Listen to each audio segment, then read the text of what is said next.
మీలో చాలామంది అనలేరు, కానీ అట్లీస్ట్ కొంతమందికి తెలిసే ఉంటుంది వైరాగ్యాల గురించి. ప్యాషన్, ఫ్రీడమ్ ఫ్రమ్ ప్యాషన్, వైరాగ్యం అంటే వైరాగ్యాలు ప్రసూతి వైరాగ్యం అని, శ్మశాన వైరాగ్యం అని, పురాణ వైరాగ్యం అని, మత వైరాగ్యం అని. ఈ వైరాగ్యాలు అంటే ఫ్రీడమ్ ఫ్రమ్ ద ప్యాషన్స్ అని చెప్పాను కదా ఇప్పుడే. అంటే మనిషి కనెక్షన్ దేంతో అయితే ఎక్కువ ఉంటుందో వాటి నుంచి విడిపోవాలని అనుకోవడం.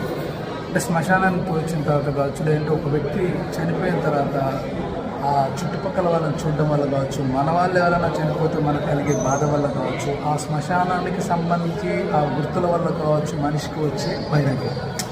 ఈ ఇంట్లో జీవితం ఎంత చేసినా ఏం చేసినా ఆఖరికి ఇదే కదా అనిపించడం.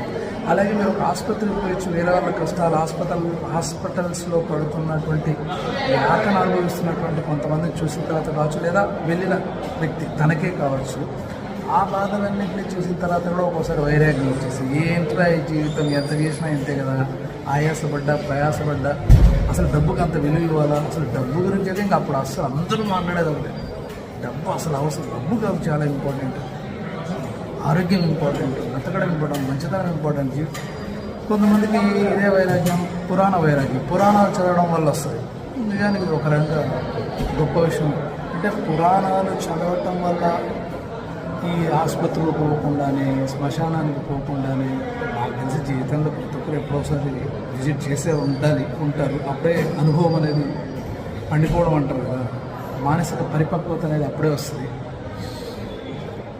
సో అక్కడ మాట్లాడే మాటలు అక్కడి నుంచి వచ్చిన తర్వాత కూడా మన మస్తిష్కంలో ఉండి నిజంగా అది కంటిన్యూ చేయగలిగితే ఆ డిటాచ్మెంట్ వచ్చేస్తుంది.